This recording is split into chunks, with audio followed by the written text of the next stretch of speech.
एक, बाबर ने 1528 में अपने सेनापति मीर बाकी को अयोध्या के भव्य राम मंदिर को तोड़ने का आदेश दिया। इतिहासकार कानिंघम के अनुसार श्री राम मंदिर को बचाने के लिए हिंदुओं ने जान की बाजी लगा दी थी। 1,74,000 हिंदू वीरों के बलिदान के बाद ही मुगल मंदिर को हानि पहुंचा सके थे। मंदिर इतना मजबूत बना हुआ था कि तोड़ने के लिए तोप के गोलों का इस्तेमाल करना पड़ा। 2. मंदिर को नष्ट करने के बाद जलाल शाह ने हिंदुओं के खून का गारा बनाकर लखौरी ईंटों से बाबरी मस्जिद का निर्माण कराया था। 3. भीठी नरेश मेहताब सिंह को जब मंदिर पर आक्रमण की जानकारी मिली तो उन्होंने बद्रीनाथ तीर्थयात्रा रद्द कर दी और सैनिकों के साथ मीर बाकी से जा भिड़े। 17 दिनों तक चली भीषण जंग में दोनों ओर के असंख्य सैनिक मारे गए। अंत में मेहताब सिंह समेत राम भक्त वृद्ध केहरी भी वीर गति को प्राप्त हुए। 4. हंसवर रियासत के राजा रणविजय सिंह के कुल पुरोहित देवदीन पांडे ने 70,000 योद्धाओं के साथ बाबर की सेना से श्रीराम जन्मभूमि के लिए संघर्ष किया। युद्ध में बुरी तरह से घायल हो जाने के बावजूद अनेक मुगल सैनिकों को मौत के घाट उतारा और अंत में वीर गति को प्राप्त हुए। 5. हंसवर रियासत के राजा रणविजय सिंह को अपने पुरोहित देवदीन पांडे के मृत्यु का समाचार मिला तो उन्होंने अपनी महारानी जय कुंवरी को सत्ता सौंप दी और खुद 25,000 सैनिकों को लेकर श्रीराम जन्मभूमि मुक्त कराने के लिए निकल पड़े और अंत में वीरगति को प्राप्त हुए। 6. राजा रणविजय सिंह के बलिदान के बाद महारानी जय कुंवरी ने आनंद संप्रदाय के महंत स्वामी महेश्वर नंद के साथ मिलकर श्रीराम जन्मभूमि का संघर्ष जारी रखा। स्वामी महेश्वर नंद के नेतृत्व में मठों, मंदिरों और अखाड़ों के असंख्य नागा संप्रदायी, गौरक्षपंथी, दिगंबर, निर्मोही, निर्मले और निर्वाणी साधुओं ने भी शस्त्र उठा लिए। इन्होंने शत्रुओं पर छापामार युद्ध नीति अपनाई। मीर बाकी इतना डर गया कि ताशकंद भाग गया। 7. हुमायूं के काल में भी महारानी जय कुंवरी और स्वामी महेश्वरानंद लगातार संघर्ष करते रहे। इन्हें 10वें युद्ध में सफलता मिली और श्रीराम जन्मभूमि 2-3 सालों तक मुगलों से मुक्त रही। बाद में दोनों योद्धा मुगलों की विशाल सेना से लड़ते हुए वीर गति को प्राप्त हुए। 8. अकबर के समय कोयम्बतूर से आए रामानुज संप्रदाय के स्वामी बलराम आचार्य ने श्रीराम जन्मभूमि को मुक्त कराने के लिए 20 युद्ध लड़े। बाद में बीरबल और टोडरमल की सलाह पर अकबर ने वहां एक छोटा मंदिर बनाने की अनुमति दे दी। शाहजहां के काल तक उस मंदिर में निर्विघ्न पूजा होती रही। 9. 90 वर्ष निर्विघ्न पूजा होने के बाद औरंगजेब ने अपने सिपहसलार जांबाज खां को सेना समेत मंदिर नष्ट करने भेजा। अयोध्या के अहल्या घाट पर परशुराम मठ था। वहां बाबा वैष्णव दास रहते थे। उनके साथ चिमटाधारी साधुओं की एक विशाल शिष्य मंडली थी। इन्होंने चिमटों और त्रिशूलों के साथ मंदिर की रक्षा करी और जांबाज खां को उलटे पांव भागना पड़ा। 10. औरंगजेब ने दूसरी बार सैयद हसन अली को विशाल सेना के साथ मंदिर नष्ट करने भेजा। बाबा वैष्णव दास ने समय रहते गुरु गोविंद सिंह जी से संपर्क साधा। वे सेना समेत मंदिर की रक्षा के लिए अयोध्या पहुंच गए। उन्होंने साधु सेना के साथ मिलकर मुगल सेना को धूल चटा दी। हसन अली सादतगंज के मोर्चे पर मारा गया। 11. 1664 में औरंगजेब ने फिर एक विशाल सेना मंदिर तोड़ने के लिए भेजी, लेकिन तब तक गुरु गोविंद सिंह भी लौट चुके थे।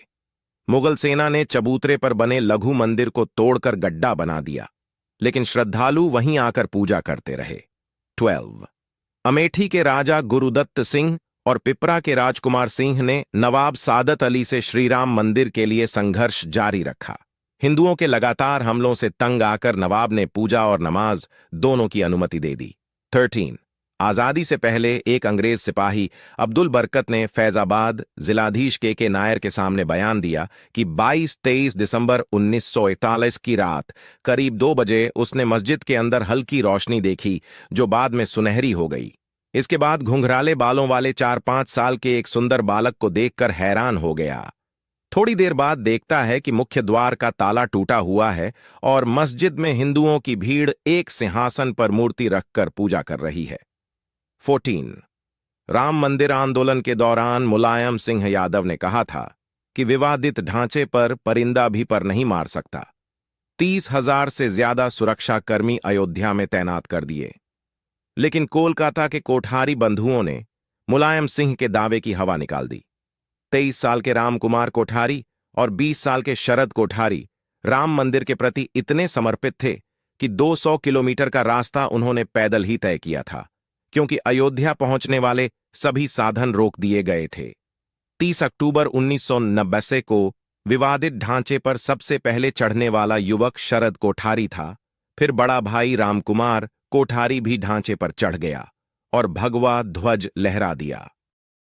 15 30 अक्टूबर 1990 को विवादित ढांचे से सीआरपीएफ के जवानों ने दोनों भाइयों की पीट कर खदेड़ दिया। लेकिन इसी बीच पुलिसकर्मियों ने कार सेवकों पर फायरिंग शुरू कर दी। फायरिंग से बचने के लिए दोनों भाई लाल कोठी वाली गली में छिप गए। दोनों भाइयों को पुलिसकर्मियों ने बाहर निकालकर बेरहमी से गोली मारकर हत्या कर दी। सरकारी आंकड़ों में शहीद कार सेवकों की संख्या सिर्फ 5 बताई गई है, लेकिन मृतकों की संख्या इससे कई अधिक थी।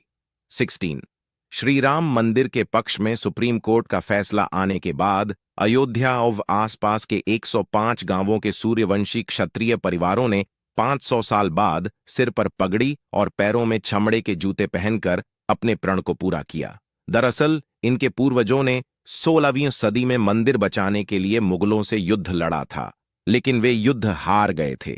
बता दें कि ठाकुर गजसिंह के नेतृत्व में मुगलों जंग हुई थी। इस जंग में ठाकुर गजसिंह हार गए थे। हारने के बाद गजसिंह ने श्रीराम मंदिर जन्मभूमि पर कब्जा होने तक पगड़ी व जूते न पहनने की प्रतिज्ञा ली थी। इसी प्रतिज्ञा का पालन उनकी आने वाली पीढ़ियों ने भी किया। 17 श्रीराम मंदिर जन्मभूमि के लिए हिंदू समाज ने 78 धर्म युद्ध लड़े, जिनमें 3,50,000 से ज्यादा हिंदू वीरों ने अपने प्राणों की आहुति दी थी। 18 बता दें कि बाबर के काल में 5 धर्म युद्ध, हुमायूं काल में 10, अकबर काल में 20, औरंगजेब काल में 30, नवाब सादत अली के काल में 5, नासिरुद्दीन हैदर के समय 3, वाजिद अली के समय 2, अंग्रेजों के समय 2 और पूर्व प्रधानमंत्री विश्वनाथ प्रताप सिंह के कार्यकाल में एक धर्म युद्ध लड़ा गया था। 19 5 अगस्त 2020 को प्रधानमंत्री नरेंद्र मोदी ने श्रीराम जन्मभूमि पर राम मंदिर के लिए शिलान्यास किया था। इस साथ भव्य श्रीराम मंदिर की नींव पड़ गई थी। 20 500 साल तक हिंदू समाज के सतत संघर्ष के बाद आज अयोध्या में भव्य राम मंदिर बन रहा है। मंदिर की ऊंचाई 101 फीट रहेगी। सिर्फ नींव में ही 2 लाख ईंटें लगेंगी, जिन पर श्रीराम लिखा होगा। सीढ़ियों की चौड़ाई 16 फीट रहेगी। मंदिर में 5 गुंबद होंगे। पूरा मंदिर 360 पिलर पर टिका होगा। इसमें गर्भगृह, कुदू मंडप, नृत्य मंडप और रंग मंडप होगा।